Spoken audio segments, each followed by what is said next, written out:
Olha que incrível isso. Então, na verdade, essa modernidade, ela teve que ir na raiz para entender o que deu certo para poder ajustar agora um problema que está acontecendo com a maioria dos pais. Naquela época, tivemos uma época diferente do futebol moderno de hoje. A gente não tinha, talvez, esse assédio, né? No meu início de carreira, o Silvio Criciúma foi uma referência para mim e hoje eu entendo que ele foi um mentor para mim. Por quê? É um sonho dos pais e não dos meninos de se tornar um atleta profissional e aí começa a pressão e começa todos os problemas que a gente vê. É uma trajetória. Para um cara que foi para a seleção da Itália começar nesses primeiros passos, quer dizer que eu também posso. Como que foi esse início?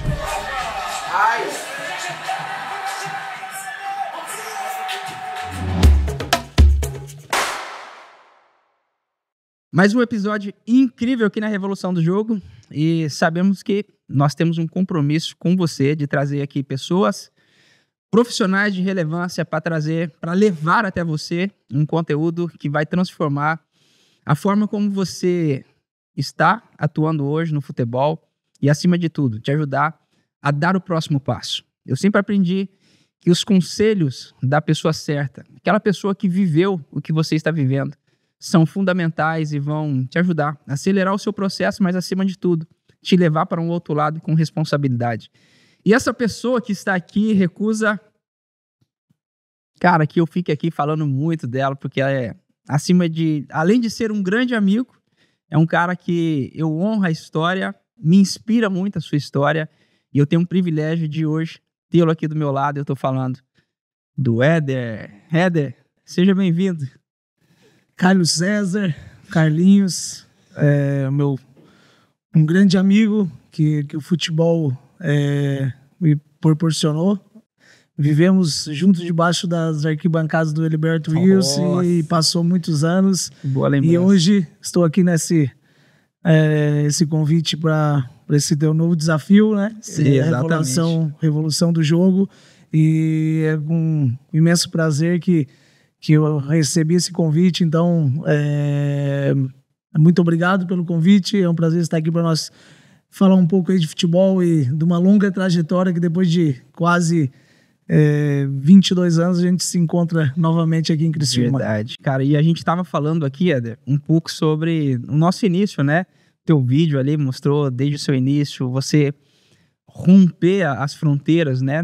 Não só de Criciúma, mas do Brasil, que é a história fora, né, do Brasil. Então tem muita coisa aí para a gente extrair e ajudar tanto os pais que estão iniciando, os atletas que estão iniciando, aqueles atletas que estão em formação de carreira também, porque hoje você é um coordenador técnico de futebol, recentemente transicionou de carreira. Então, assim, eu tive até que ter o cuidado de buscar, assim, o melhor conteúdo para extrair de você, porque tem muita riqueza aí para ajudar hoje esses atletas a terem uma carreira bem sucedida, como também uma transição de carreira que foi um desejo, algo que ardeu em mim, para começar esse projeto agora, né? Então, eu sei que você é um cara bem equilibrado na família, no lado profissional, um cara que tem uma saúde incrível e inspira muitas pessoas. Mas, Éder, eu gostaria de começar, né? E você depois vai se apresentando. Quem é, de fato, o Éder, como eu sempre costumo dizer aqui, quem é esse Éder? É um cara casado? Tem filhos? Como que é? Mas eu gostaria de saber, Éder, de toda a sua trajetória, como foi o seu início? Por quê? Hoje, né, tem a fase de iniciação, onde recentemente uma criança, né, não posso chamar de atleta, mas uma criança de 9 anos chegou para mim e falou assim: Carlos, compra uma rifa minha, R$10, R$20, porque eu falei, por quê? Ele disse assim, não, porque eu vou fazer uma avaliação no clube tal, e esse clube fica 1.500 quilômetros daqui. Não vou falar o nome para não expor. E naquele momento eu falei, cara, não dá. Eu não falei o porquê, mas eu falei para minha esposa, eu não invisto em projetos falidos, que não dá fruto. Aí você me pergunta, mas você está acreditando que essa criança não vai se tornar um atleta? Não é isso. É porque hoje ele mora em Criciúma, com 9 anos. E eu pensei muito rápido, já tinha feito essa conta antes. Se um pai está tentando fazer uma rifa para juntar, vamos lá, R$3.000, ele vai precisar de mais um dinheiro para ficar naquele clube durante uma semana. Ele não tem, ele já está criando um problema. E ele vai ter outro problema de quando ele voltar de lá.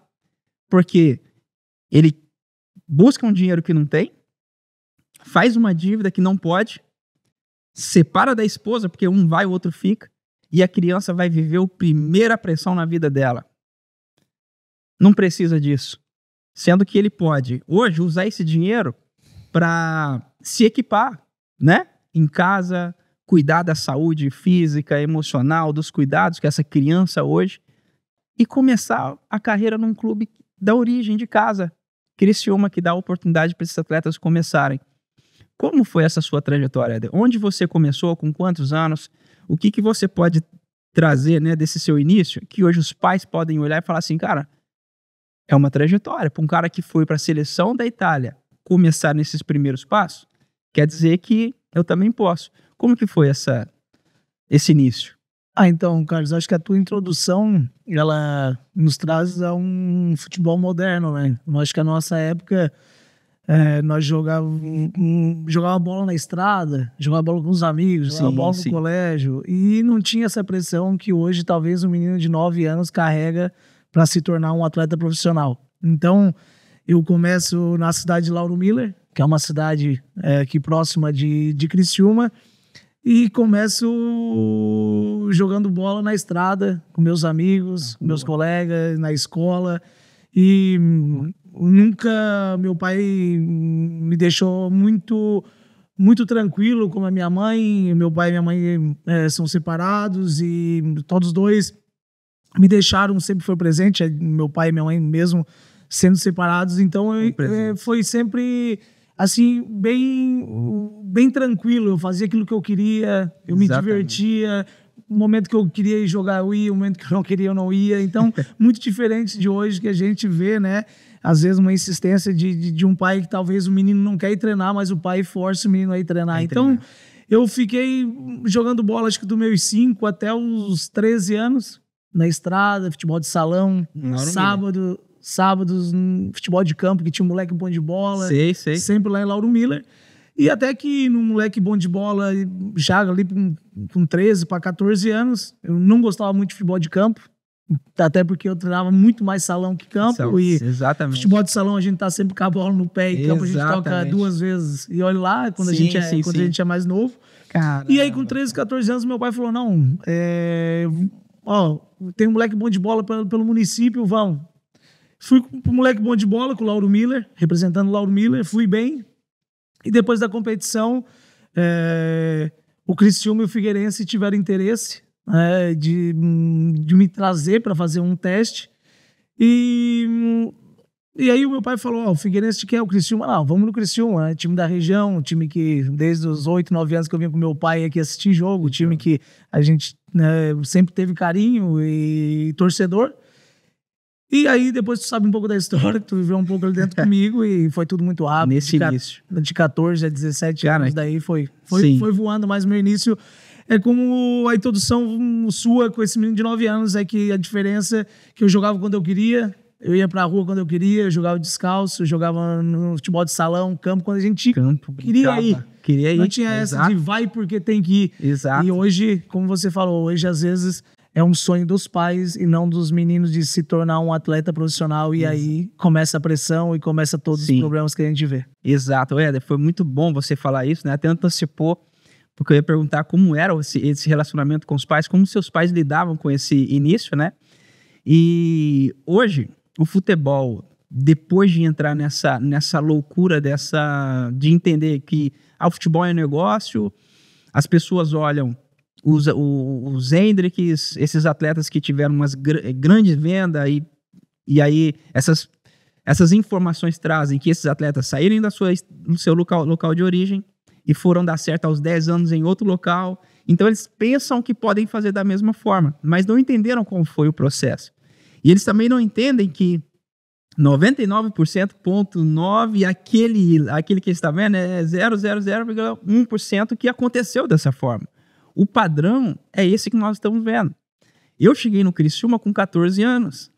E eu falei com a minha esposa recentemente, eu não lembro de ter participado de competição antes disso.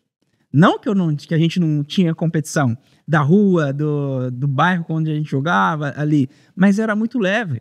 Se eu quisesse ir, eu iria. Se não, eu ia para o aniversário do amigo do vizinho. ou eu ia soltar pipa.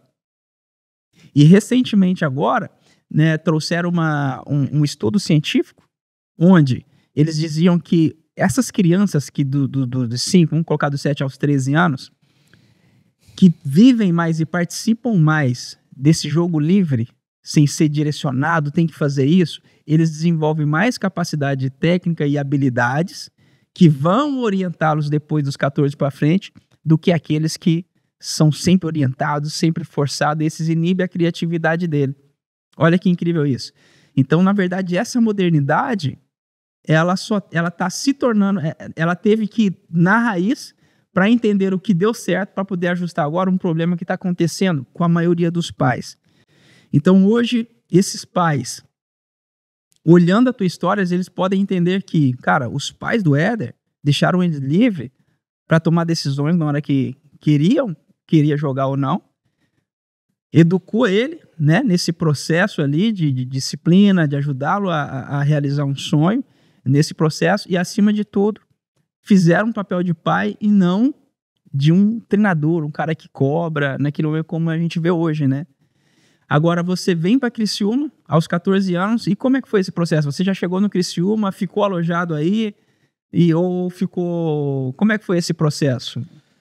Então, Carlos, tu usa sempre uma palavra que muitos não entendem. Você repetiu várias vezes uma palavra agora, que se chama processo. Processo. Poucos entendem o processo. O processo, ele é árduo, ele é difícil, ele não é fácil. Certo. Às vezes, depois que você se torna, muitos fazem, se tornou, tá com o carro do ano, tá com tal, mas ele não vê o processo. Como foi antes?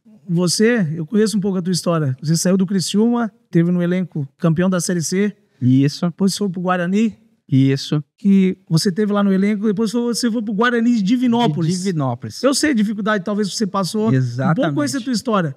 E depois você foi pro Boa, te viram e tu caiu no Atlético Mineiro, num grande clube. Exato. Eu imagino o processo que tu passou no Guarani de Divinópolis, eu conheço um pouco a tua história. Sim. Mas depois você chegar a ser o Carlos César, campeão da Libertadores, está aqui, os 100 jogos você fez, quantas coisas você fez. Então, eu sempre digo que o processo, hoje os pais muito me encontram e me perguntam muito isso. Éder, o que tu acha? Eu falo, leva o teu filho para um clube, se ele quer ser jogador, com 14 anos. Para ele viver o processo que é dentro do clube, que é a dificuldade que é. Exato. A dificuldade do quê? Da disciplina. E a disciplina vence o talento. E tu sabe disso. Sim. A disciplina do quê? De você acordar e tomar o mesmo café da manhã.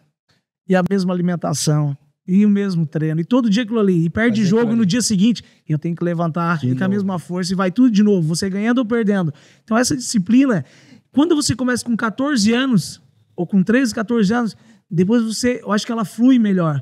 Agora tu imagina você colocar um menino de 9 anos a ter toda essa disciplina desde os 9. Cara, quando ele chegar com 16, 17 anos, cara, ele olha pra família dele e fala uma coisa, sabe um negócio? Eu quero sair com meus amigos, eu quero me divertir, eu quero estudar e sexta, sábado, domingo eu quero sair pra uma balada. Porque ele não viveu nada disso. Então, isso que eu falo que meus pais me deixaram, que eu vivi solto. Eu lembro quando eu cheguei aqui no Criciúma, eu ia lá pegar a cestinha com o seu Tomás, e tu lembra? Sim. Eu ia feliz pra caralho com 14 anos pegar a cestinha, porque roupinha dobradinha, tudo certo. Eu nunca vivi aquilo ali. Sim. Tinha meninos que estavam ali dentro do Criciúma, desde os 10, que eles já chegavam já assim, pra pegar a cestinha já. Dá a cesta aí e tal. Cansado, né? Você via que era já cansado daquilo ali. Então, eu acho que esse processo que você usou tanto essa palavra é fundamental, porque para você chegar é difícil, são poucos que chegam.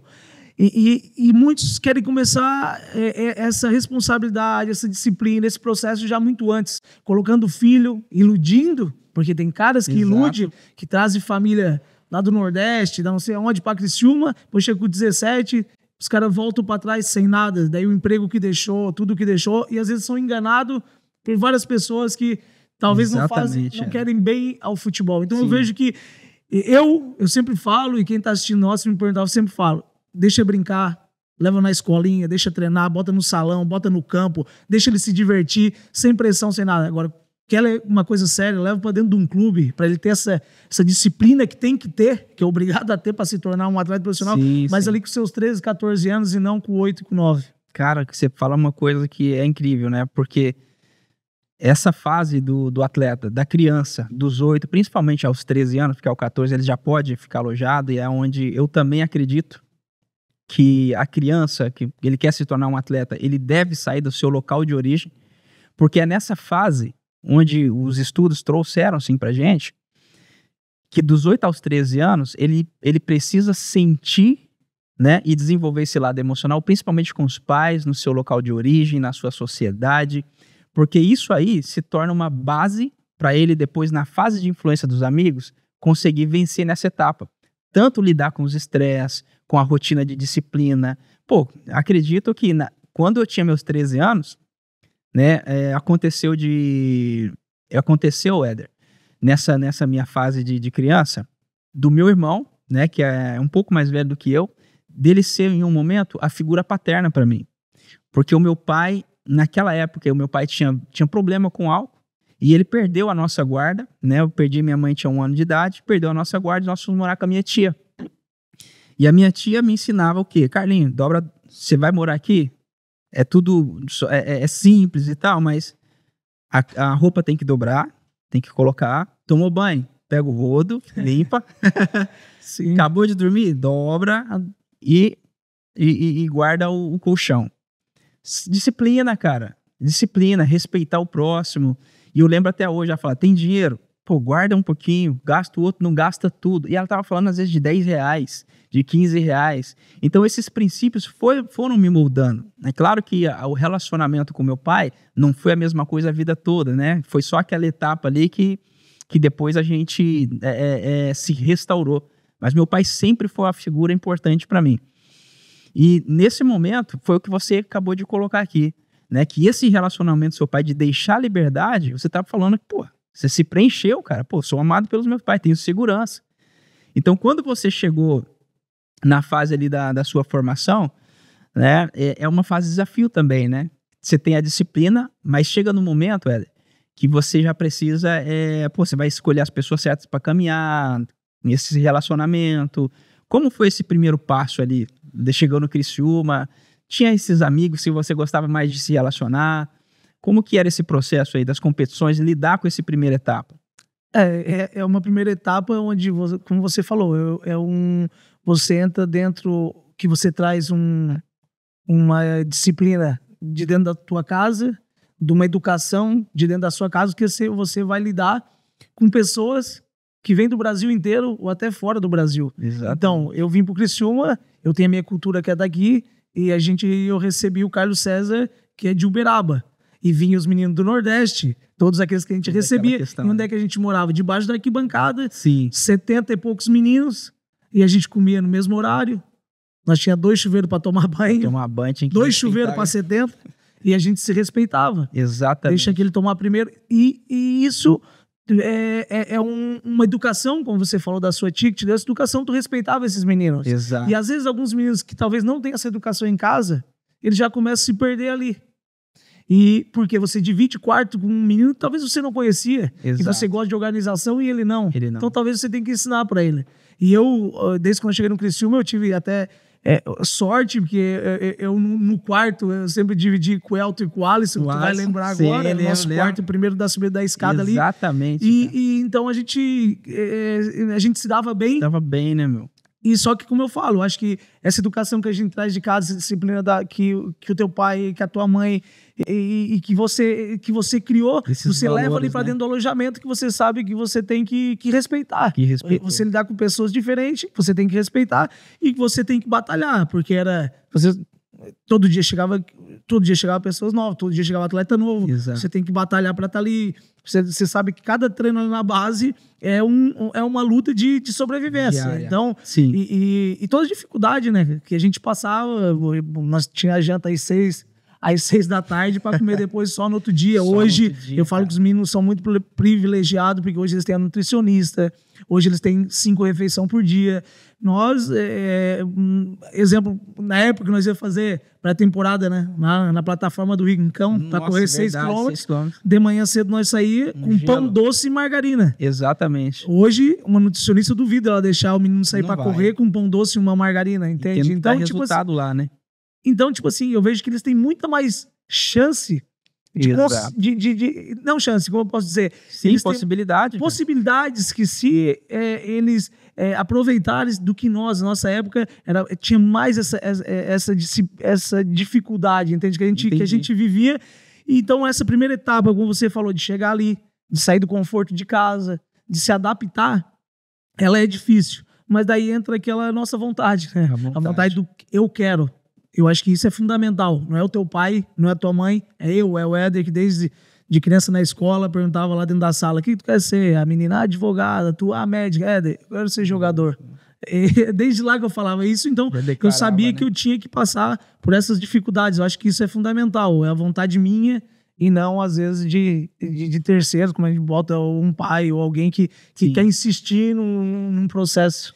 Cara, você me fez lembrar uma conversa que eu tive com um pai, né? O garoto tinha 13 anos e ele me pediu um conselho para poder ajudar o filho na trajetória que ele já jogava num clube bom lá em BH.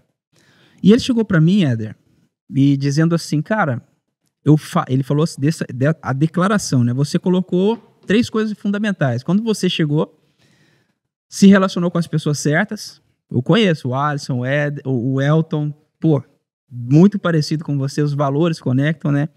E a fome, a vontade de vencer. Acredito que seus pais também alimentaram essa fome de vencer e te apoiaram. Só que esse pai, ele estava vindo com uma conversa diferente. Ele disse assim: pô, eu vejo meu filho triste e quando eu vou falar com ele, eu falo assim: se você quiser parar agora, tá tudo bem, porque é difícil mesmo. Então ele estava ele não dava esperança pro filho. E naquele momento ele achou que eu iria concordar com ele. Eu falei assim: olha, você é o pai dele. Nesse momento que ele chega triste para você, ele está esperando um pai que dá esperança para ele. O seu filho, ele precisa agora ter clareza da identidade, que ele tem vigor físico, que ele tem muita habilidade, que ele já venceu muitas etapas e que ele está pronto para vencer, cara. Você é o pai dele. Estimula ele nesse processo. Não vai forçar, mas é nesse processo. Daí ele falou: cara, você colocou um ponto certo. É isso que ele está precisando. E esse estímulo foi ajudando o filho a se preencher, a acreditar nele, porque muitas vezes acontece isso. Do filho não acreditar nele porque não se conhece. E o pai vai lá e estimula. Agora, ele aprendeu bons valores, você aprendeu bons valores, e a gente sabe que você usou uma frase agora muito, muito bacana, né? A disciplina vence o talento, você falou. E a gente viu muitos talentos, Éder, se perderem na fase dos 14 até o profissional. E muitas vezes por conta da influência. Porque nessa fase, a fase da influência, né? O quê? Cara, vamos sair daqui do Criciúma porque fulano falou que tem uma oportunidade pra gente lá em outro lugar. Pô, tava tudo bem aqui, decidiu sair. Não estamos jogando, tem que sair, vamos para... Ou se envolveu com pessoas erradas aqui na sociedade e tal, e acabou se perdendo, né? E como foi para você? Você acredita que foi o fato de chegar, de ter o apoio dos pais, de se relacionar com essas pessoas certas? Porque certamente chegou esses convites para você em algum momento. E para você dizer não, o que pesou na hora dessa decisão? Carlinhos, eu acho que naquela época, como a gente fala, né, que tivemos uma época diferente do futebol moderno de hoje, a gente não tinha talvez esse assédio, né? De hoje chegar muito, empresários, né? Muitos falou, porra, hoje às vezes tu vê menino com 9, 10 anos, já tem um empresário. Exato. Nós não tínhamos muito esse acesso.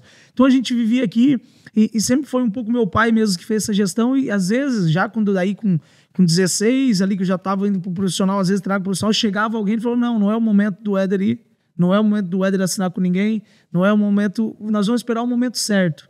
Então eu acho que isso foi fundamental também, porque a gente vivia num momento que também, assim, a minha mãe, ela veio morar aqui em Criciúma comigo, eu estudava na SATIC, tinha aquelas etapas difíceis, como eu falei, eu saía lá do bairro São Luís, às 6h45 de ônibus para ir para SAT, voltava pro São Luís, pegava o ônibus de novo, resumindo, saía de casa às 6h45 da manhã, chegava em casa de novo às 7 da noite, e ela me ajudava ainda a fazer tarefa e tudo. Então, tipo assim, essas etapas difíceis que a gente colocava ali, vou ser ou não vou ser atleta, então não tinha muito esse assédio de dizer, Éder, vamos para cá, vamos para lá, como às vezes hoje pode chegar um empresário e falar, e aí eu concordo contigo, pode ser essas pessoas que chegam na vida desses meninos e atrapalham. Porque às vezes se você tem alguém do lado e que você coloca, não, você tem que ficar aqui, você tem que criar uma raiz aqui, Você se criou aqui dentro. Se você está se destacando aqui, porque você vai ter uma chance aqui, aí vem alguém e pode chegar e atrapalhar esse processo, dizer, não, pô, vamos pro time maior. Exatamente. Vamos para lá pro time maior, que lá é bom, pô, lá é time grande e tal. E aí é onde é que muitos desses meninos se perdem hoje nesse mundo. Que hoje o menino faz um jogo bom, ele recebe uma mensagem ali do empresário, fala, cara, tu é craque, hein? E aí, vão trabalhar junto? Vão. E às vezes, hoje no futebol, eu acho que, né, esse mundo, como é que tá, eu acho que uma pessoa tem qualquer tipo de emprego, ela pode deixar do emprego dela e falar, eu vou empresariar, porque se eu acertar eu vou ficar rico. Muito pensa assim. E aquele ali é o que leva o menino de Criciúma lá pro outro lado do Brasil, e se o menino não dá certo, ele deixa lá jogado, e o menino volta com essa tristeza que você fala, e aí, vamos dizer que ali já tá quase uma carreira com 17, com 18, jogada fora, que ele se decepciona daquilo que foi apresentado para ele. Então, eu acho que hoje esses meninos têm que tomar cuidado com as pessoas que eles se relacionam, com de verdade qual é o projeto, porque eu acho que isso é fundamental, o projeto, né, que apresenta para eles, porque muitas das vezes é melhor você começar num time considerado dizendo que eles dizem que é pequeno, então você foi uma concorrência que chega no Palmeiras, no São Paulo, e que chegam 1.000 meninos por dia, e de verdade lá são os poucos que conseguem chegar. E sem contar que a pessoa talvez está lá, sem apoio que ele precisa, porque se tornar um atleta profissional de futebol não é só chegar em campo e jogar. Pô, você falou já da importância dos pais na tomada de decisão. Uma criança, um adolescente de 13 anos, 14 anos, ou até 17 anos, ele não tem vivência ainda para tomar uma decisão importante como essa. Com certeza. É que esse processo que eu vivi no Criciúma, você viveu diferente que você era de outra parte do Brasil. Mas ainda eu lembro que às vezes você conseguia voltar assim para casa, poucas vezes. Mas eu ainda tenho esse relacionamento que a gente jogava sábado por aí, pela região, a gente não tinha o CT ainda, a gente tinha um campo só pela região. Sábado à tarde a minha mãe vinha me buscar, eu pegava o ônibus, ia para Lauro Miller, chegava lá e desligava. Lá era com meus amigos, era sair de novo na rua, era brincar de novo. Na segunda-feira eu voltava para dentro do clube. Então, ainda, como eu fiquei perto, talvez se eu decidir ir para longe, tal, naquele momento eu não ia ter esse apoio, esse suporte, né? Esse suporte. Então, eu acho que isso é importante. Até porque, às vezes, você começar em times aqui da região, aqui de Santa Catarina e tal, o pai já quer ir pro Flamengo, o pai já quer ir pro Palmeiras, o pai quer ir pro São Paulo. Aí se você chega para um pai e pergunta assim, você quer que seu filho se torne um atleta profissional? Quero. Mas você quer ele jogando no time da D, da C, que lá ele é um atleta profissional também, carteira? Ou você quer ele... Ah, não, daí pra uma série D ou A, C, eu não sei. Então, na verdade, ele quer que o filho dele seja protagonista em A, que é muito difícil, né? O caminho ele é curto. Sim, e o que nós estamos fazendo aqui é dando a oportunidade para esses pais e para todas as pessoas, né? Para esses pais, principalmente, que a gente está falando da fase de iniciação e formação, ter a informação correta sobre o que é o futebol. Porque hoje o que eles veem é a bola rolando. É o filho jogando, mas ele não entende do futebol, né? Que envolve uma organização que começa lá de cima do lado político, econômico, né? Que todos os clubes têm um perfil e a característica de atleta que eles querem contratar, e sobre o processo de formação do atleta. Para que eles, tendo essa clareza, consigam tomar uma decisão mais clara e ajudar o filho a realizar o sonho e não cair nesse mercado mentiroso que acaba não só tirando o sonho de uma criança do futebol, mas também da vida. Eu encontrei jovens de 20 anos que não se encontraram na vida. Ele fala assim, Carlos, chegou com 20 anos, eu recebi tanta pressão do meu pai, eu recebi tanta pressão ali, tanta frustração, que eu decidi largar, abandonar tudo. Então ele não conseguiu ter essa resiliência ou resolver esses problemas emocionais para avançar. Então o pai hoje ele pode olhar para o Éder e falar assim, cara, os passos, o processo foi bem feito. Começar no lugar de origem vai permitir que esses pais não precisam se distanciar um do outro, porque tem dados também que mostram que os pais se separam, na maioria das vezes por conta disso, né? De ter um que ficar lá, o outro aqui, e o filho também se sentir culpado por isso. Sim. Esse é o pior. E também de respeitar esse processo de formação do atleta.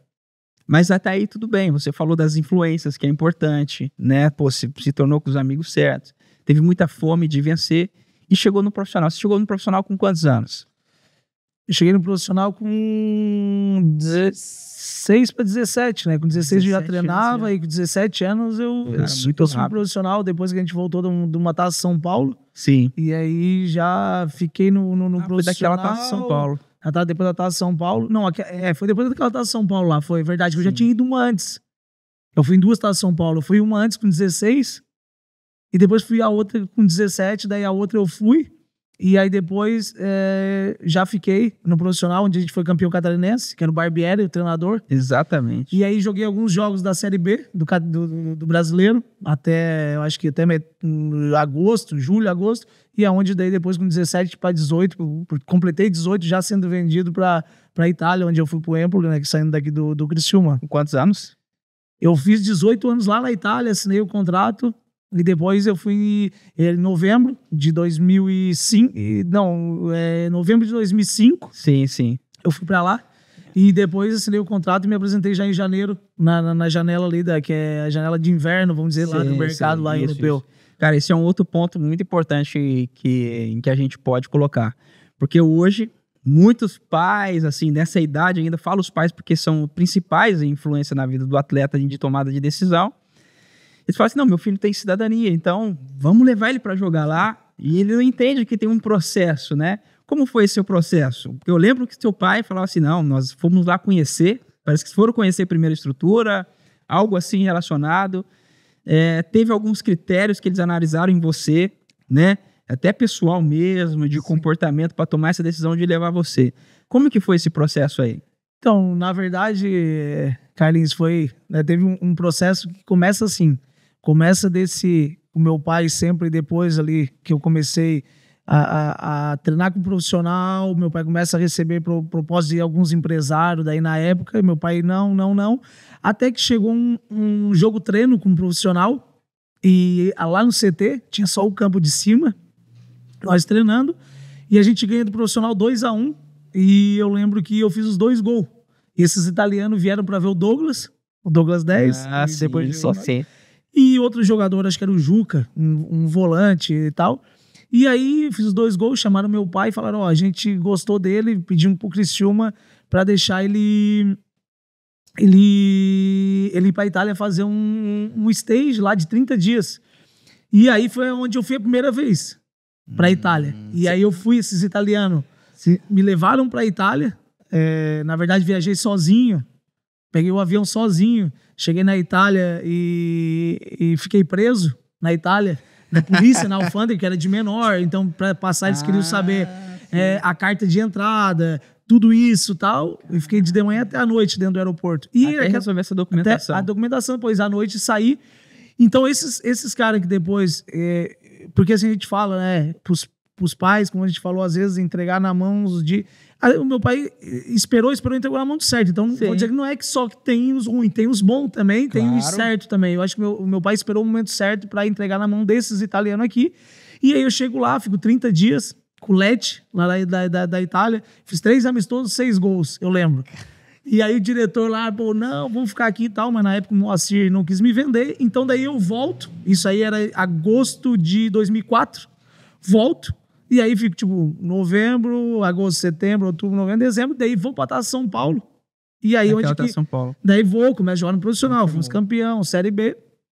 E num jogo da Série B, já em casa, esses mesmos italianos vêm ver um jogo e queriam me levar aí pro Empoli, onde depois eles se acertam com o Criciúma, e daí eu vou pro Empoli. Exatamente. O ano depois. Então é assim, é como a gente volta lá atrás e falar aquela força de vontade, porque hoje, se você pegar um menino e falar, entra aí dentro do avião e vai sozinho pra Itália...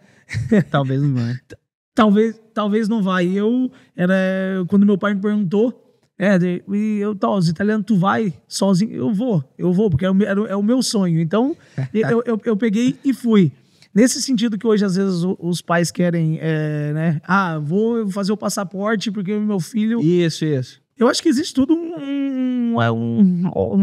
como eu posso dizer, uma organização, uma etapa, né? Por trás, no sentido que os italianos vieram me ver, eu tinha a possibilidade de fazer o passaporte, então para eles daí você já entra lá como comunitário, Então, tem todo esse processo. Não quer dizer que se o seu filho ele pode ter um pouco mais de facilidade, mas também depende, eu acho, de tudo que ele venha construir aqui também. O que eu penso, Éder, que eu presenciei muito, foram de pais que, o meu filho tem passaporte, então vamos pra lá e vamos ver o que dá. Aí voltaram, gastaram muito dinheiro, o filho teve que, talvez não conseguiu se recolocar no futebol aqui, mesmo sendo jovem, ou crianças, né, indo muito jovem, e o pai não conseguindo se adaptar lá também, porque eles não foram com uma promessa de compra, por meio normal, natural que você foi. Eles foram pelo caminho inverso, acreditando em algo que não existe. Mais uma vez, falta de clareza do que é o mercado. Né? Então, o clube da Itália veio para cá, queremos o Éder. Negociou com o Éder, o clube aqui organizou a sua ida para lá, o seu pai, sabendo que estava tudo organizado, Éder, pode ir. Então, cara, é possível ir para a Europa, é possível ter uma carreira na Europa fazendo a coisa certa. O primeiro passo, dando início no seu local de origem, dê resultado. Dando resultado, você vai, é melhor do que ir de uma forma onde se desgasta, né, Éder? Com certeza, cara. E assim, eu vou para a Europa, eu vou para o Empoli, um time de Série A, e saindo aqui do nosso Criciúma, né? Então, é uma visibilidade que, como você falou, quando você constrói, não importa onde você tá, pode estar no grande, no médio, no pequeno, não importa o time que você tá. Se você constrói, você faz bem, eu sempre digo, não importa onde você for jogar, não importa onde você for treinar, treina bem, tem sempre alguém vendo. Cara, isso assim, é inacreditável, né? Eu tenho uma fé enorme e isso, né, me acompanhou essa fé durante a minha carreira toda, nos momentos de dificuldades, nos momentos bons, sempre tive muita fé, e eu acho que isso é uma coisa que eu coloco assim, quem tem fé e acredita, em qualquer lugar que você estiver treinando, qualquer lugar que você estiver jogando, pode ser qualquer joguinho, tem sempre alguém vendo, porque eu tava lá no CT, só tinha um campo, chovendo. Esses italianos desceram em Floripa, vieram, tava ali vendo o jogo. E se aquele dia eles não estão ali, eu faço 2 gols, ia passar mais 2 gols contra o profissional e nada ia acontecer. Então acho que tudo tem o seu momento. Como você falou, tem o passaporte, então tá, eu vou deixar o emprego, vou deixar tudo, vou viajar lá pra Itália pro meu filho tentar ir lá naquele time. Exatamente. Só que ele tentar ir naquele time, talvez ele não fez aquele processo de base que tem que ser feito aqui. Você chega lá numa base lá. Eu sofri isso quando eu cheguei lá, porque eu não jogava às vezes com o profissional, eu tinha que descer pra base. Sim. E aí a força é diferente, tudo é diferente do que você tá preparado. E eu já estava um pouco preparado, eu tinha feito a base aqui. Eu imagino o menino chegar lá e dizer, eu vou lá naquele clube fazer um teste. Não é fácil, eu acho que de muitos que tentam, pode ser que alguns consigam, mas eu acho que a dificuldade é maior. Acho que fazer o inverso. 2 coisas você pontuou aqui que eu achei muito, muito interessante, muito importante, né? Primeiro, mais um ponto. Quando o atleta, ele vivencia esses primeiros passos aqui, depois ele tem informações para quando chegar numa nova cultura, conseguir se adaptar. Porque ele não vai chegar já dando resultado, mas ele vai conseguir se adaptar, né? E um dos conceitos que, não vou falar eu, porque eu vivenciei, mas Pep Guardiola, Alex Ferguson, e a gente está comentando aqui até com a nossa trajetória, essa capacidade de se adaptar a um novo ambiente é algo que precisa estar dentro da origem do atleta, porque ele vai passar por mudanças e adaptação será fundamental. Agora, ele não consegue se adaptar se ele não teve vivenciado antes experiências e essas experiências foram positivas. Agora, você chega na Itália, uma nova cultura, um novo modelo de trabalho, como que era? Mais força, mais rápido, o que era? Então, você usou uma palavra, uma frase legal, uma colocação legal, que é a adaptação que nós atletas temos que ter. Isso não é indo para a Europa, mas aqui dentro do Brasil, qualquer lugar, porque às vezes você está 6 meses numa cidade, acabou você está 6 meses na outra, e aí a tua esposa tem que se adaptar, o teu filho sai do colégio, tem que se adaptar, aí dentro de casa também você tem que adaptar eles, e tudo isso, a adaptação, eu sempre consegui comigo nos países, né, na Itália, depois eu fui para a China, eu sempre digo, não adianta, eu sou brasileiro, sair do Brasil, eu vou para a Itália. Não adianta chegar na Itália e querer brigar com eles que eu quero comer arroz com feijão. Sim. Se lá é macarrão. Então, tipo assim, quem foi pra Itália foi eu. Entendi. Não, eu fui pra Itália. Não é que os italianos têm que se adaptar a eu que sou brasileiro. Eu que tenho que me adaptar a eles. Correto. É igual quando eu fui pra China. eu chego lá, eu sento na mesa com os chineses, eles têm um modo deles de se alimentar, eu não posso achar que é errado, porque foi eu que decidi ir para a China. Então, eu tenho que me adaptar na cultura chinesa. Não posso que eu queira que os chineses se adaptem à minha cultura, entendeu? Eu acho que isso, quanto mais rápido tu fizer essa mudança na cabeça, mais rápido o jogador que sai, vai para fora do país, o mesmo jogador que dentro do Brasil, ele desce, vamos dizer, de cultura diferente do Nordeste para Criciúma, ele tem que se adaptar o mais rápido possível. E às vezes é o que? Adaptação. A gente sai daqui hoje de Criciúma com 16 graus, vamos chegar no Nordeste para jogar com 38. Se a gente não se adaptar rápido e se hidratar mais, que a gente sabe que a gente vai suar mais no jogo, você talvez não vai conseguir corresponder. Exatamente. Eu acho que essa colocação que você usou de adaptação para o atleta é fundamental, e ainda mais esses que saem do país. Eles têm que saber que lá é outra cultura, e quanto mais rápido você entrar dentro daquela cultura, mais rápido você consegue performar. Porque eu chego lá, uma cultura totalmente diferente. Hoje, como diz o nosso futebol brasileiro, já está num nível quase igual, parecido, que é, exemplo, o nível de treinamento. Você vai, talvez é um período só, mas é tudo junto, é a força, é o campo, é tudo junto. E eu já, quando eu cheguei lá em 2005, já era assim, e naquela época nós tínhamos aquele negócio de fazer 2 treinos por dia, que era força de manhã e bola à tarde. Já lá não, era um período só, 2h30, 3 horas. Deu força antes e depois ia para campo. E depois já vai para campo. Exatamente. Então, comecei a ter lesões, então tive que me adaptar a tudo isso. Não foi fácil. Mas, devagar, você vai implementando, mas como eu falo, você não pode reclamar. Vontade, e na vontade você tem que fazer, porque a cultura deles é essa e não tem pra onde correr, né? Vamos dizer assim. Exatamente. Éder, você é um cara muito profissional, né? Sim, muito profissional. Em que momento? Você sempre foi assim? Cuidou da alimentação, o sono, gostava de treinar, eu sei. Mas houve um momento onde você falou assim, cara, eu preciso focar mais em ser profissional de fato mesmo, para eu ter uma carreira longa, não só carreira longa, mas de resultados. Então, eu acho que eu sempre falo no desenvolvimento do atleta, tem aquele que consegue, às vezes, desenvolver o seu máximo com 20 anos, tem aquele que pode ser a 24, tem aquele que pode ser a 23. Eu acho que quando eu chego na Itália, nessa mudança, né, de chegar lá com 18 anos, de entrar na cultura, eu levei um pouco de tempo, porque eu chego lá com 18, aí 19, para 19, 20 anos eu não jogava muito no Empoli, fiz 5, 6 jogos, até ser emprestado pro Frosinone numa Série B, onde eu vou lá, consigo ir bem, retorno pro Empoli, eu fui artilheiro da Série B do italiano, e ali, eu, com 21, 22, faço só que ali eu ainda não era o profissional que eu fui quando eu acho que o start mesmo, com 23 para 24 anos, quando eu chego na Sampdoria, que eu sempre tinha uma lesãozinha por ano, muscular e tal, e eu chego ali, eu encontro um preparador físico, que na época ele foi preparador físico do Real Madrid, junto com o Capello, e ele tava lá na Sampdoria, e ele pegou e falou, tu acha que esses caras grandes aí do Real Madrid, tu acha o quê? Que eles só chegam e jogam? Não. Os caras chegam 1h30 antes, os caras vão embora 1h30 depois. Cara, e eu comecei a fazer isso lá na Sampdoria. Na Sampdoria. Chegava 1h30 antes. Com 23 anos. 23 para 24. Ia embora 1h30 depois, me cuidava, tal. Parei de ter lesão.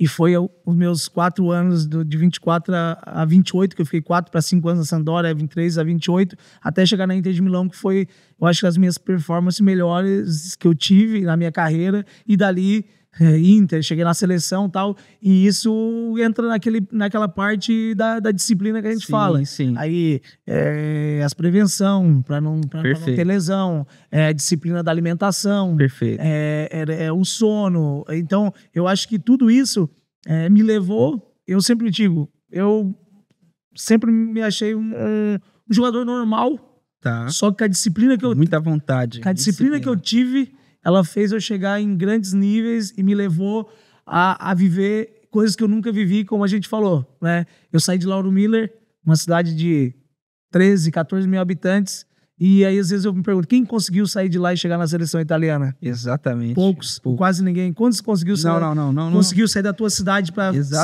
se tornar um jogador do Atlético Mineiro e ganhar a Libertadores? Poucos. Isso. Então, a gente vê o quanto é difícil. E aí, eu acho que essa disciplina A minha esposa dizia, não tem outra comida para fazer para ti, é macarrão branco, frango, macarrão branco, frango e salada. É isso. É aquilo. Era disciplina. Acordar de manhã era o ovo, mamão, aquilo ali. Por 15 anos daquilo ali. Exatamente. Porque eu sabia que me entregava aquilo que eu tinha que fazer em campo. Então, acho que essa disciplina, esse comportamento que eu tive da partir daquele momento que deu esse start na minha carreira, ali com uns 23, 24 anos, eu acho que fez total diferença. Fez diferença, né? Só que você colocou um ponto que é muito importante. Com 18 anos, você não tinha essas informações.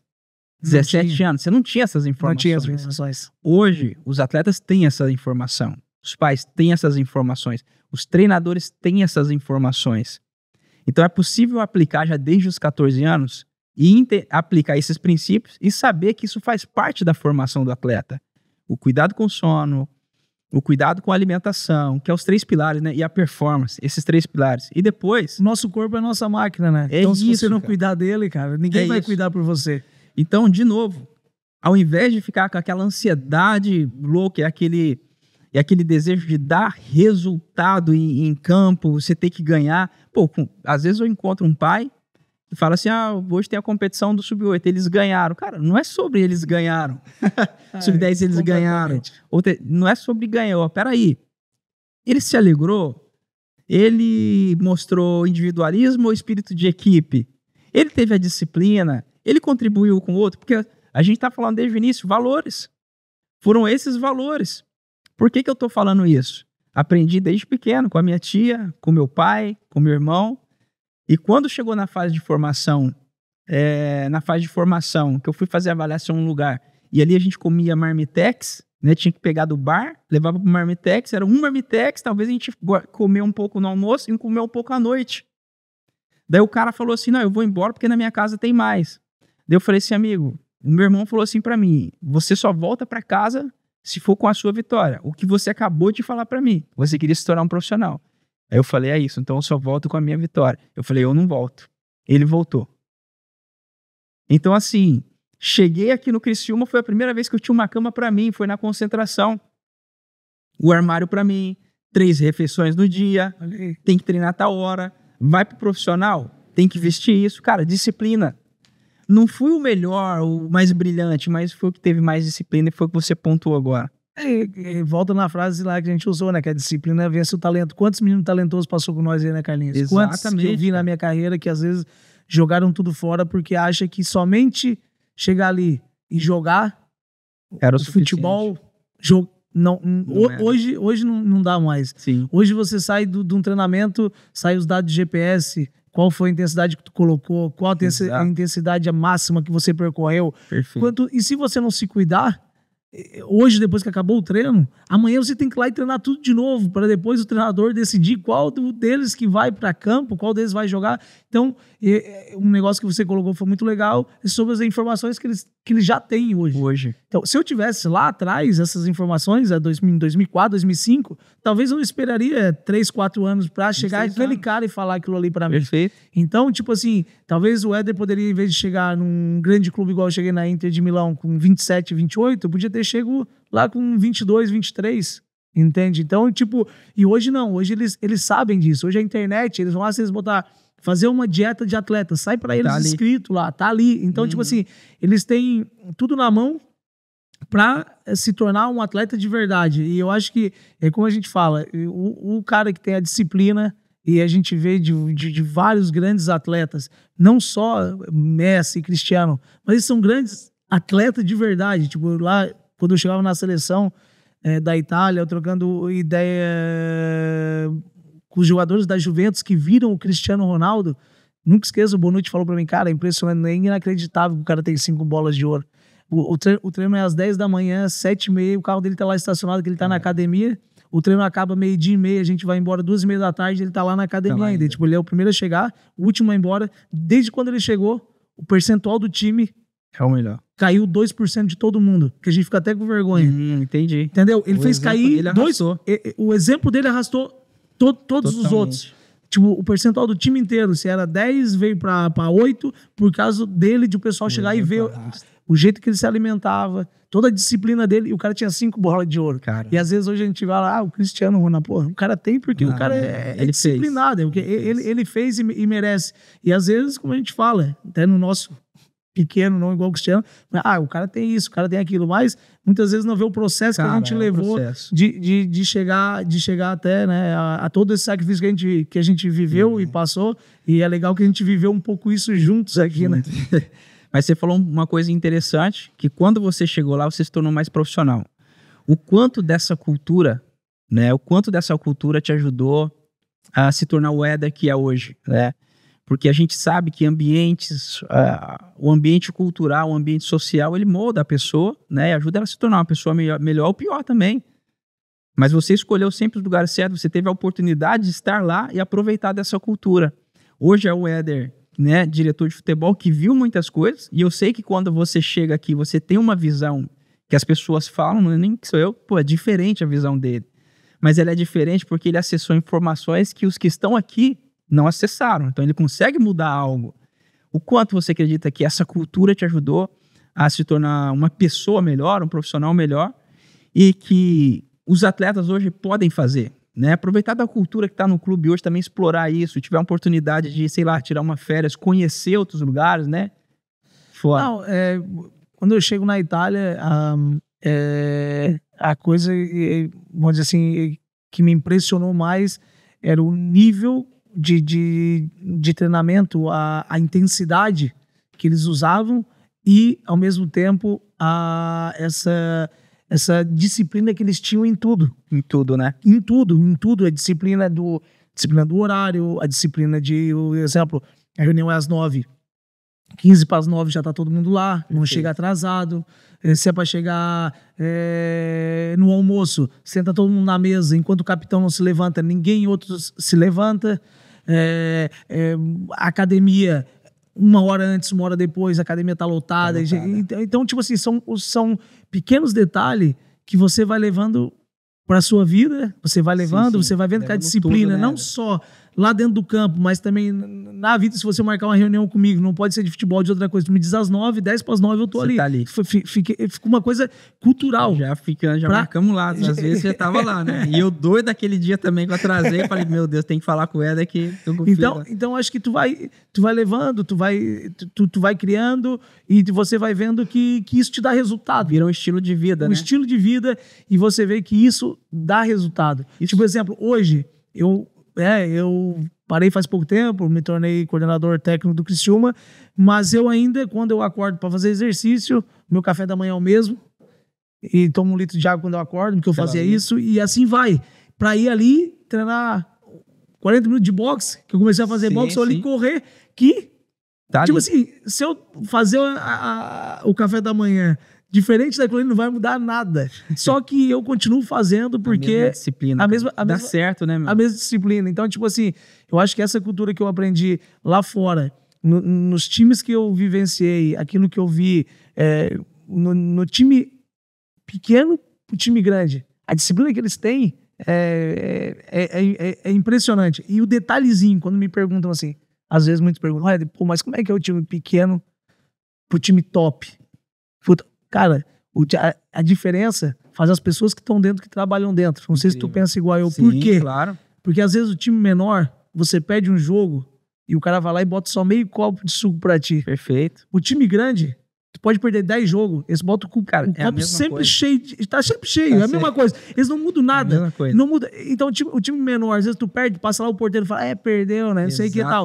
O time grande, tu perde, o cara passa e fala, bom dia. E o bom dia é sempre igual. Sim. E aquilo ali, às vezes, te coloca num compromisso, até com o cara, lá e fala, cara, pô, nós estamos perdendo pra caramba e os caras estão tratando nós sempre igual. Pô, eu vou ter que dar algo mais. E isso faz a diferença. Então é isso que do time grande, tem um nome grande, lógico, tem jogadores que podem ter mais chance econômica de levar, sim, mas essa diferença cultural dentro é a coisa que, pra mim, mudou você. Que me mudou o modo de pensar. Assim. Pensar e lidar com a vida, né?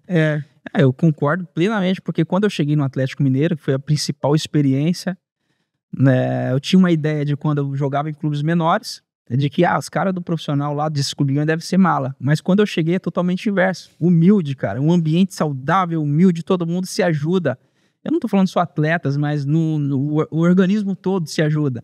E ali foi a minha principal transformação na vida também. Eu falo vida porque você começa com você, depois o seu profissional é beneficiado por isso. E essa experiência de mudança, de entender que pessoas grandes são humildes, transformou minha forma de levar a vida da mesma forma que você tá falando aqui. E para esses atletas que estão enxergando agora o Éder como coordenador técnico do Criciúma, que eles podem entender que a disciplina é fundamental para esse crescimento, de fazer o que tem que ser feito, de respeitar os processos, chegar numa cultura nova, num ambiente novo e se adaptar a essa cultura é fundamental. E aí você tá falando de humildade, né, cara? Porque uma pessoa orgulhosa fala, não, é do meu jeito. E aí ele quebra um processo de crescimento e formação. Mas você pontuou, sempre falou da presença dos pais, que seus pais eram presentes em você. E a gente sabe hoje, né, cara, que infelizmente existe uma quebra desses valores, né, Éder? Em todas as áreas. Mas o que os seus pais representam para você hoje? Com certeza, eu acho que meus pais, a minha família, né, seja minhas irmãs, a minha esposa, que eu quase... Vou chegar na esposa, calma. Eu com ela, mas eu digo a família em geral. Sim. Do meu pai e da minha mãe, eles, como eu falei, sempre me deram o suporte necessário para hoje ser o Éder que é. Exemplo, a minha mãe sempre quis que eu estudasse e eu fui até o ponto que eu consegui. O meu pai sempre me apoiou para me ser um atleta e ele mesmo, desde que eu estava no Criciúma, falou, tu vai jogar? Não, eu não vou. Depois vinha escondido, sem me avisar, até para mim não ter a pressão que ele tava no jogo. Olha, até na base do Criciúma aí, isso. Cara. Ele dizia que nunca vinha, no final ele tava lá me esperando lá. Olha aí, só para você não ver. Para não ver, para não colocar pressão que ele tava me vendo. E a minha mãe, então, sempre me apoiou. Então, sim, são pessoas que sempre, em tudo, até agora na decisão de parar, quando eu comuniquei os dois, falaram, cara, fizesse até muito mais que tu pediu a Deus. Então, assim, isso é tranquilo. Então, tipo assim, foi sempre pessoas que eu coloquei em qualquer decisão, qualquer time que eu ia, qualquer time que eu conversava, e sempre me apoiaram ao máximo. Então, acho que isso é fundamental, que você faz a coisa tranquila, seus pais, né? Cara, e outro ponto que você falou também, a importância da sua esposa, sempre teve presente. Momentos bons, momentos difíceis. E a esposa sempre está presente naquele momento onde o cara precisa de uma resiliência, de uma perseverança, algo que acontece ele não espera. Você já compartilhou algo comigo que, assim, nunca poderia imaginar, que você teve que superar muito. E a esposa, principal pessoa que estava do lado, né? O que ela representa para você? E em qual momento, não sei se foi aquele que você falou para mim, mas em qual momento ela foi assim, cara, eu precisei desse apoio, assim, da minha esposa para perseverar, para ser resiliente agora e dar continuidade na minha carreira? Cara, eu digo assim, né? Eu e a Luciana, minha esposa, eu comecei a namorar com ela e eu jogava bola lá na estrada de Lauro Miller, né? Ela tinha 14 anos e eu 15. Então, imagina, para 23 anos juntos quase. Então, ela vivenciou quase tudo e sempre em um modo que, assim, ela nunca... Cara, qualquer lugar que, desde quando eu fui para a Itália, ela pegou e falou assim, não, vai, mesmo que a distância vai ser difícil, a cada 3 meses eu dou um jeito de ir, ela ia com a minha mãe, ela ia e voltava, até que depois de 1 ano e pouco ela trancou a faculdade para se dedicar totalmente a mim. Então já aí tu vê que o negócio é diferente. Não é qualquer adolescente da idade dela, com 17, 16 anos, que larga tudo, né? Larga uma vida que ela tinha pela frente, de um desejo que ela tinha de uma faculdade, para largar tudo e ir lá comigo, lá na Itália, nós dois sozinhos, com 18, 19 anos, tendo que se virar sozinho, sem ter ninguém perto de nós. Então, vamos pra lá, vamos. Até quando Milão, vamos pra China, vamos voltar ao Brasil. Qualquer lugar que eu falava, vamos. Ela tava pronta. E apoiando. Então, acho que isso é fundamental até para deixar a cabeça do jogador tranquila. Então, tipo, chegava em casa depois de um jogo, nunca foi de falar de jogo, nunca foi de comentar o jogo, nunca foi de se envolver muito. Ela ia, viu o jogo e ia embora. Tipo assim, nunca foi. Né, então, tipo assim, eu acho que minha esposa foi fundamental para mim conseguir também a carreira que eu consegui. Porque talvez, às vezes, você sem uma figura assim do lado, você tá lá, perde um jogo, eu não vou voltar pra casa, eu vou pra tal lugar. Aí começa a ir pra bagunça, começa a ir pra cá, pra lá, e você perde o foco. E ela, total. Mesmo em momentos difíceis que a gente passou na Itália, e já com filho, com tudo, você não ter avó pra pessoas próximas, né? Pra deixar, né? Às vezes, pra te dar um... E nós sempre juntos, eu acho que a pessoa fundamental, né, que foi na minha carreira, como eu falo, ela, se não fosse a minha esposa, talvez não sei se eu conseguiria fazer a carreira que eu fiz, porque ela estava sempre presente. Luciana, né? Luciana. Palmas pra Luciana aí, pelo amor de Deus. Cara, então, a gente traz agora mais um ponto importante, né? Para construir uma carreira que você construiu, você poderia estar falando assim, não, eu era brilhante, eu driblava, eu fazia gol. Mas você está falando de base, né? De fundamento que permitiu que você pudesse colocar todo o seu talento dentro de campo, cara. Família, os pais, a esposa, os filhos, o foco na carreira, né? O cuidado que você tem. E eu acho que também, assim, Carlinhos, é um assunto que muitas vezes os pais pensam, né? Mas, pô, ele tem que pensar em jogar, ele não tem que ter namoradinha. E eu já, desde os meus 14, eu tava com ela, eu tava aqui já no Criciúma. Né? Sim. E ela, ao contrário... Ela me ajudou muito, porque eu voltava, nós éramos 4 casal lá na minha cidade, que até hoje todos estão casados juntos, a gente se encontra junto. Incrível. E eles saíam pra ir pra balada, e ela entendia que eu não podia ir. E pra ela não tinha problema, a gente ficava em casa, e ela, tudo bem, vamos ficar em casa. Ela entendia aquele processo. Então, hoje, eu acho que às vezes um menino que tá aí na base com 14, 15 anos, ele tem uma namorada, não tem problema, desde que ela entenda que ele quer ser jogador. Exato. Que ela quer ir pra balada, ele tem que dizer, eu não posso, vamos ficar em casa comigo, vamos assistir um filme, vamos no cinema. É isso que eu posso fazer. Exato. Então, desde que a menina entenda que a carreira dele tem que se privar de um certo tipo de vida, eu acho que é importante, porque ele vai ter uma pessoa que... É fundamental. Então, eu acho que desde aquela época, já ela era assim, desse jeito comigo, assim, sempre se adaptou àquilo que o Éder queria ser. E entregou um pouco da parte da vida dela também, da adolescência dela, por mim, para nós depois se tornar, né? Hoje, graças a Deus, com 2 filhos e muito bem, uma família abençoada depois de muitos anos juntos. Então... eu falo muito que, primeiro, família é o principal projeto de Deus, né? Então, Deus investe em famílias. Aquilo que eu não consigo fazer com as minhas forças, Deus faz. E Ele investe em família. É riqueza, é multiplicação. E se a gente traz também para o lado científico, que as pessoas gostam, né? De saber se não é só... E pensa que é ilusão e tal... Mas as pessoas, os homens casados, que vivem em comunhão, relacionamento amoroso, eles produzem mais, são mais felizes e têm maiores resultados profissionais. Então, lá atrás, se um jovem... Então, se um jovem hoje me pergunta se ele pode namorar, pode. Mas ela tem os mesmos princípios e os valores que os teus, que você carrega. Por quê? O que é julgo desigual? Quando você tem valores... que a outra tem diferente, então um quer uma coisa, o outro não quer, e te força a viver aquilo. Cara, vai dar ruim. Não vai dar certo. Agora, tem os mesmos princípios e valores? Você tem sonho, você sonha com ela, ela sonha com você, vocês vão para os lugares certos, né? O que você acabou de falar. Não, isso é fundamental e às vezes a gente escuta de grandes atletas, né? Eu, há pouco tempo, há um mês atrás e tal, e nem isso, eu acho, eu tive no podcast do Denilson, sim, e ele falou isso aí pra mim. Ele falou, eu fiz uma boa carreira, o Denilson, campeão do mundo, 2 final do mundo, uma boa carreira, mas eu acho que se eu tivesse a minha esposa casado com ela antes, a minha carreira ia ser muito melhor do que foi. Eu escutei isso aí dele.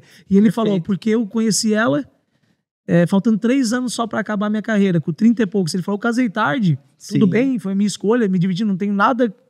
Foi bom, mas eu acho que se eu tivesse casado antes, a minha carreira ia ser muito melhor que foi. Então entra mais ou menos no que a gente tá falando aqui. Cara, nós estamos falando aqui também desses processos que deram certo. Teve um momento onde o Éder falou assim, cara, acho que não dá mais, porque o desafio foi muito grande, ou um momento que você falou assim, cara, parece que eu não vejo saída, e você teve que se superar daquele momento. E quem foi a peça fundamental nesse momento que te ajudou a crescer, a voltar para o jogo?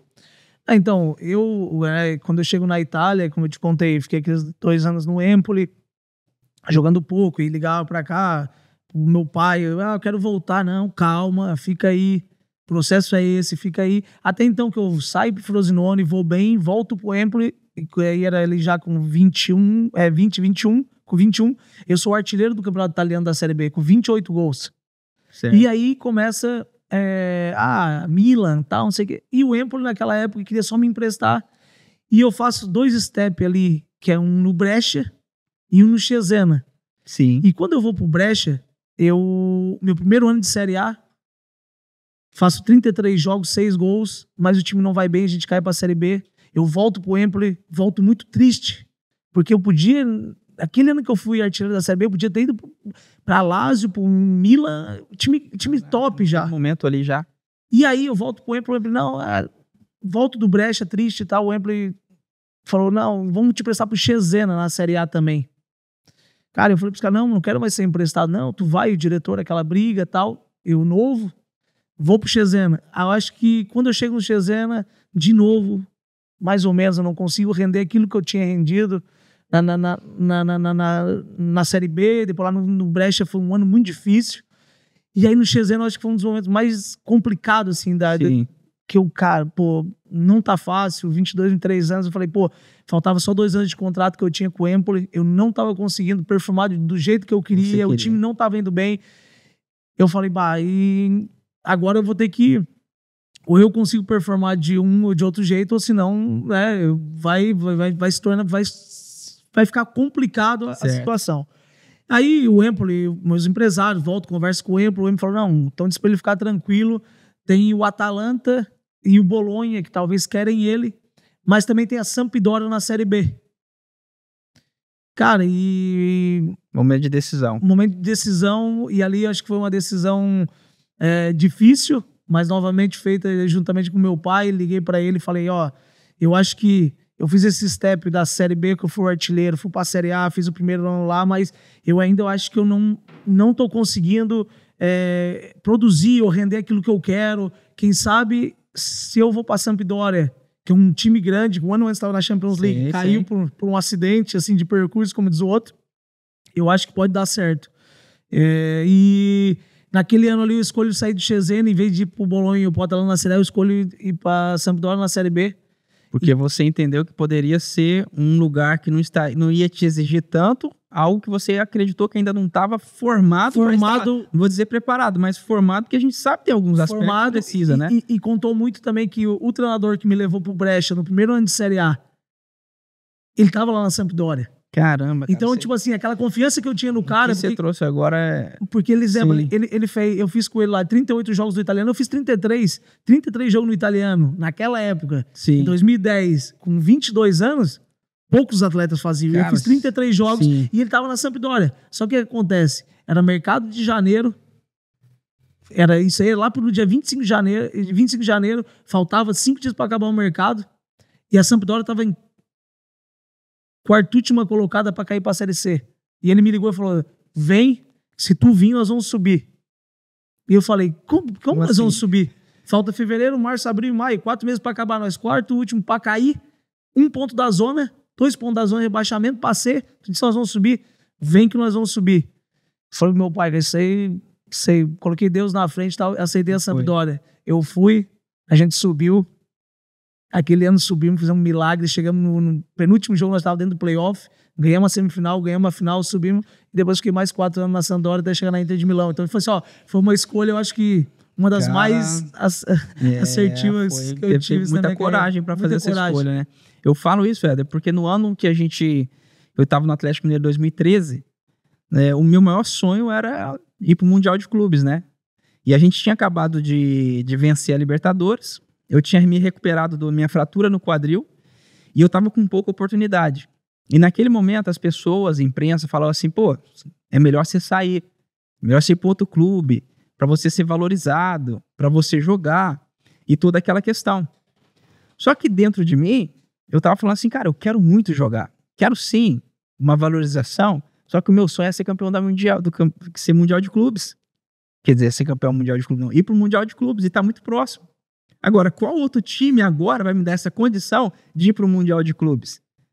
Tava certo para eu ir para o Mundial de Clubes? Não, precisava performar para estar na lista. Mais uma vez, conversa com meu irmão. Cara, Júnior, a situação é essa. Eu preciso tomar uma decisão agora. Meu sonho é pro Mundial ou aceitar ir pro Clube X. Pra melhorar, vai ser melhor contrato e tal. Daí ele falou assim, Carlinhos, tá na mesa, né? As escolhas que o que você pontuou que é importante pra você, tá te colocando pra tomar essa decisão. Então hoje é que uma empresa faz, coloca lá seus pontos positivos, pontos negativos, faz a sua matriz, muitas vezes a matriz SWOT, um clube precisa fazer isso para tomar decisões, esse planejamento, e naquele tempo você já tinha esse modelo, né, de tomar decisões certo. Aconteceu comigo da mesma forma, então a gente vê que não é por acaso que as coisas acontecem. Teve momentos de decisões, os pontos positivos, ponto negativo, para onde vamos? Para cá. Eu escolhi, consegui me recuperar bem, estava na lista para o Mundial de Clube, fomos para lá e tem história para contar. E aí depois algumas pessoas chegaram para mim, ex-atletas também. Pô, eu tenho até que te pedir perdão por aquele dia lá ter falado aquilo para você e tal. E você tomou a escolha certa, cara. Então, uma carreira ela não acontece por acaso, né? Eu ouvi de um cara que ele falou assim, cara, 15 anos de carreira dando certo, não é sorte. Não existe sorte aí, cara. Não existe sorte. Decisões, família, priorizando aquilo que é fundamental. E tem algo que acontece nesse livro aqui que eu queria perguntar para você. No meu início de carreira, o Silvio Criciúma foi uma referência para mim e hoje eu ainda entendo que ele foi um mentor para mim. Por quê, Éder? Quando eu subi pro profissional, ele falava assim, Carlos, a gente vai jogar uma linha de 4 e você não pode ficar reto, porque se você ficar reto a bola vir, você é muito rápido, mas mesmo assim você não vai conseguir acompanhar o atacante. Já fica de lado, porque se a bola vier, você vai conseguir chegar na frente dele. Outra situação, a bola, a gente ia jogar na ressacada. No vídeo mostrava que o goleiro tinha um tiro de meta muito forte. Só que a gente estava contra o vento, né? Então ele falava, Carlos, a bola vai cair lá na frente, então vai para lá, porque a bola vai cair lá.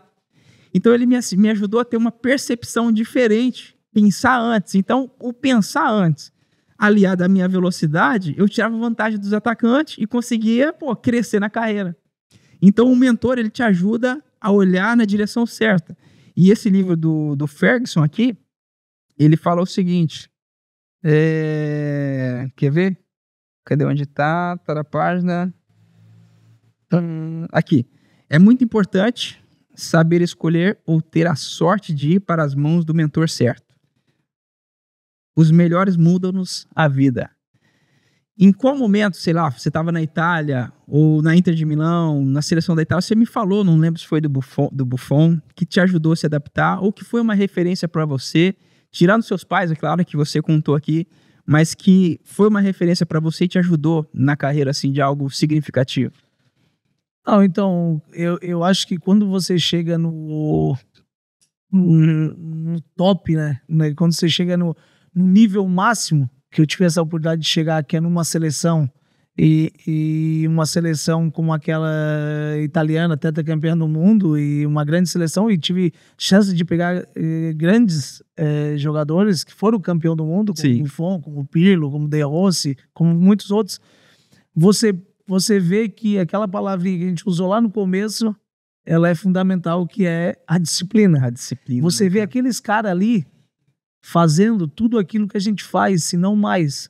E eu ficava impressionado com o Pirlo. Eles faziam mais. Com o Pirlo, que lá tu chegava na academia, o cara tava lá antes, e um dia antes do jogo, o trabalho de força que ele fazia um dia antes do jogo, eu ficava impressionado. O Chiellini, o trabalho que os caras faziam.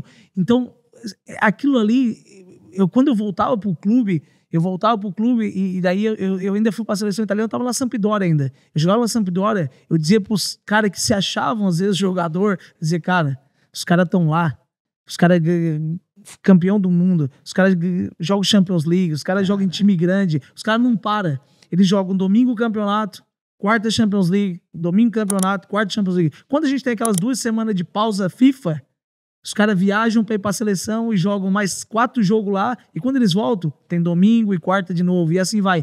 Mas para eles estar nesse nível aí, que é 20 anos que eles estão nesse nível, Vocês não têm noção que os caras se cuidam. E eu fiquei impressionado. Acabava o treino, os caras vinham lá e já davam as garrafinhas, ó, tu tem que comer isso e aquilo, tal, já pra te hidratar. Todo mundo, cada um assim. E aquilo, eu falei, cara, esse cara não é só porque bate bem na bola, não é só porque tal, não é só... o cara tem isso aí que é o dom dele. Sim. Mas juntamente a isso, ele colocou do lado todo o motor, colocou a disciplina, colocou tudo isso que levou a eles ser quem eles são. Porque eu acho que, às vezes, como eles, tem muitos outros jogadores. Só que, às vezes, são aqueles caras que não têm essa vontade, como a gente vê muitos atletas que foram nossos amigos, que hoje jogam por aqui, que bons atletas, com muita qualidade, mas talvez não tinham a disciplina que a gente teve de não sair, de se cuidar, de uma coisa a mais. Então, assim, quando eu cheguei lá e vi esse nível de atleta se cuidando daquele jeito ali, falei, cara... Então, se eu quero chegar pelo menos perto, de um dia chegar num time grande, de continuar indo para a seleção, porque eu não queria ser convocado só uma vez, eu queria continuar indo, né? Porque o difícil que a gente fala, não é chegar, é se manter. Certo. Você sabe disso. O difícil não é dizer assim, eu tô ali. Tá, mas se manter durante tanto tempo. É tu se manter ali, toda convocação. E eu me consegui manter por 3 anos e meio, quase indo pra seleção. Incrível, então, tipo assim, legal, muito legal. Só que mudou a chave, que eu já me cuidava, mas eu comecei a me cuidar ainda mais. A gente vai tocar num assunto agora, por isso que eu vou trazer essa reflexão, né? As pessoas conhecem a história, vamos só transicionar aqui para o lado espiritual. As pessoas conhecem a história do rei Davi, do Davi que matou o gigante, né? Mas contextualizando, Davi era um cara que ele poderia ter usado uma espada e armadura, mas ele escolheu usar uma funda. Por quê? Porque na cultura dele, eles treinavam funda de lançar pedras. Então a habilidade dele era essa. Ele nunca manuseou a espada, então ele se conhecia e sabia qual era a arma que ele só poderia usar.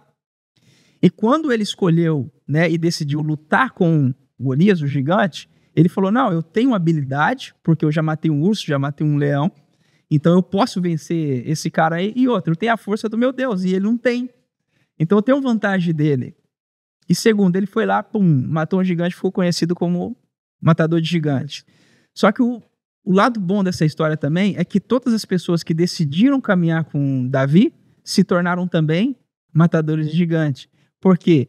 Porque foram influenciados pela força dele, tal, a cultura dele, os ensinamentos dele, a disciplina dele, se tornaram grandes também, vencedores. Então você está falando aqui que vivenciar em ambientes onde as pessoas têm uma disciplina melhor, consistência, um desejo de vencer, pode moldar a sua identidade para se tornar também. É o que eu estou fazendo aqui agora, andando com você. Não, mas isso é legal porque você depois fazendo isso, em todos os clubes, depois quando seja eu voltando para Sampdoria ou às vezes que eu estava na Inter de Milão, você influencia os outros a fazer. Eu recebi uma mensagem aqui no Criciúma, depois que ele saiu daqui, que foi o Léo Costa, certo, o volante, sim, que o dia que ele foi embora, ele chegou perto de mim e falou, tem um negócio para te falar. Aí eu peguei, o que foi, Léo? Ele falou, cara, é o ano inteiro que eu chego tentando inscrito na academia e eu não consigo. Olha aí. E eu dizia assim, porque o cara jogou lá fora, o cara jogou na seleção, o cara tal, e ele dizia, eu chegava, o treino era 2:03, e ele dizia, eu chegava 1:15, eu abria a academia, tu já tava lá dentro. Sensacional. E ele falou, e aquilo ali me fez que todo dia eu tinha que chegar lá na academia pra treinar. Eu falei, pô, se o Éder tá lá, por que eu não tenho que estar? Exato. E ele falou, isso me melhorou muito na minha carreira, na minha performance e tal, e eu vou continuar fazendo isso. Isso. Então, tipo assim, cara, receber ele me falar isso, eu achei muito legal, que às vezes você acha que você não tá influenciando, mas você tá. Então, assim, você influenciar pro positivo, influenciar uma coisa que deu certo pra mim, e você vê que os outros, sem tu perceber, que eu nunca tinha percebido isso, ele me falou que ele ia pra academia sempre 1h30 antes e tal, porque ele viu que eu tava lá. Então, tipo assim, cara, isso foi legal pra caramba da parte dele. Então, tipo assim, às vezes você fazendo coisas positivas, você influencia as outras pessoas que você nem nota. Então, acho que exatamente, isso é fundamental. Antes de partir para esse lado espiritual, que você falou muito sobre a sua fé, mas esse lado de liderança do atleta, né? que ele alcança um nível alto na carreira e depois chega nos ambientes e ajuda a transformar outras pessoas a ter o mesmo comportamento que ele. Então isso aconteceu com você também aqui no Criciúma, né? De ajudar os atletas a se tornarem líderes, saber conhecer o mercado do futebol, saber ter uma conversa com o presidente, ajudar a equipe, né? Desse desejo no crescimento, né, Éder? Sim, com certeza, como eu dei esse exemplo do Léo, mas com os outros meninos, né? Desde quando eu cheguei, pelo modo também que os meninos me receberam, por aquilo também como experiência que a gente pôde construir junto, se torna da minha experiência, aquelas que também eles, estando já aqui dentro, também me passaram, como eu falo, a união, a conjunção que teve entre nós foi muito boa. Eu talvez passar a minha experiência e talvez, como eu falo, que às vezes você chega, essa parte que o Léo, que eu coloquei, me falou, foi legal que muitas vezes você chega, pensa, o cara jogou lá, o cara jogou aqui e tal. O cara chega aí, pode ser que... E você mostra que não, que você chegou aqui e que você... Eu fiz igual eu fiz na minha carreira inteira. Me cuidava, baita profissional e tal, e você vê que você se torna um exemplo. Isso aí, né, não tem preço, e ainda mais depois vendo o resultado que a gente conseguiu, né, aqui nos últimos anos. Então, acho que isso foi muito, muito legal. Éder, e esse ponto, esse lado, o quanto a fé, né, te ajudou a superar os seus desafios, a acreditar, né? Porque fé é acreditar naquilo que você ainda não vê. Você dá o passo e Deus coloca o chão e as coisas dão certo. Não é só, nunca será só na nossa força, na nossa habilidade. Quem se apoia só nisso, tá muito limitado, né? Mas quando você acredita mesmo que Deus te ajuda a avançar, né, e alcançar coisas maiores, então a nossa caminhada fica mais leve, fica mais colorida, fica mais saudável. E o que você tem para falar, assim, o quanto foi importante para você? Carlinhos, eu acho que a fé, para mim, foi sempre em primeiro lugar. Eu sou muito católico, eu era obrigado, eu podia fazer tudo, mas sábado às 7 da noite eu tinha que ir para a igreja com a minha mãe, desde pequeno. Então isso é uma coisa que ela colocou para mim também. A minha mãe foi catequista, ela deu catequese. Então eu cresci com ela, com essa cultura da religião. Então eu acho que eu sempre coloquei Deus em primeiro lugar. Sou devoto a algumas santas e eu uso até uma frase de uma santa que eu sou devoto, que está escrito aqui: nunca jamais desanimeis, embora venham ventos contrários. Olha aí. Então eu levo comigo e sempre eu tenho, qualquer lugar que eu fui, eu sempre encontrava uma igreja. Qualquer cidade, se tu me perguntar, ali se preencher e pelo menos 2 vezes por semana que eu podia, eu ia lá. Espiritual. Todas as cidades, se tu me perguntar, Empoli, Frosinone, Cesena, Brecha, Milão, China, incrível. Até na China. Até na China. Na China também, eu falei pro meu tradutor para achar uma igreja para mim, São Paulo, e aqui em Criciúma também. Então, tipo assim, isso para mim, eu acho que é o que nos fortalece. Na verdade, quando às vezes a gente impulsiona, quando a gente às vezes tá desanimado, talvez as coisas não deu certo, ou quando as coisas também dão certo, é a hora que a gente vai mais agradecer. Então, acho que Deus me deu muito mais às vezes me deu mais do que eu pedi, e de tudo aquilo que eu vivenciei na minha vida. Então, Deus sempre em primeiro lugar, e só tenho a agradecer mesmo, mas foi fundamental essa fé que eu tenho. É incrível, assim, acreditar, e tudo isso que eu acreditei, que eu sonhei, e eu sempre, esse sonho que eu falei que eu tive de voltar pro Criciúma, eu colocava nas minhas orações e eu voltei e deu tudo certo. Então, eu acho que quando você acredita e tem fé, as coisas caminham pro lado correto. Acontece. Éder, parabéns, foi um prazer ter você aqui, e eu quero a sua presença de novo, tem muito mais coisas pra gente contribuir, tá? Obrigado. Faz isso. Você é incrível. Tem o nosso presente, que não pode faltar aqui.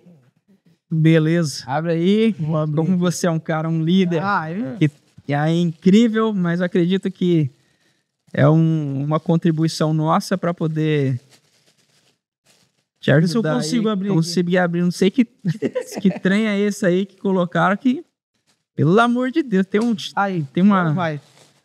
Tá doido, pô. Mano, comecei a ler bastante agora. Né? nós somos aqui a revolução do jogo, né? Você trouxe muita educação,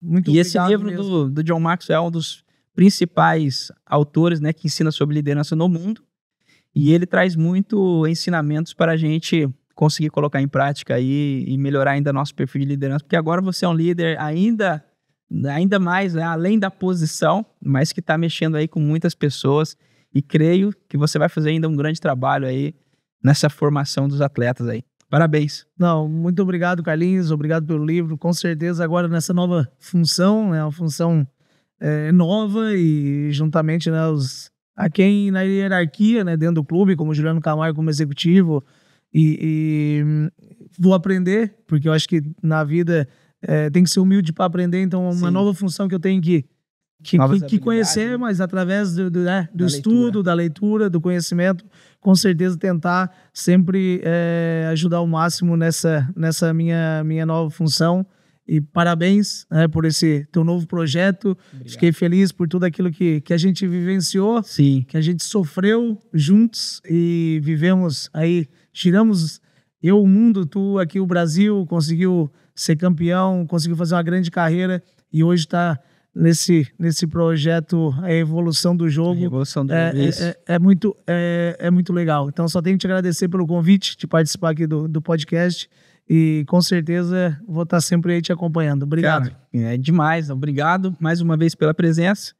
E aqui, Eder, nossa referência aqui hoje, nossa presença aqui hoje, né? Tá até filmando aqui, é para mostrar para os atletas que eles podem se tornar um coordenador técnico de futebol, pode se tornar um treinador, um comunicador, cara. Usar a sua experiência para dentro do futebol para ajudar os outros a conquistarem também, né?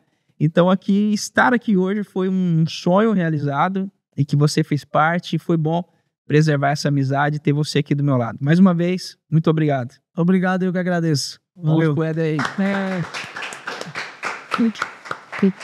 Valeu, que isso, cara.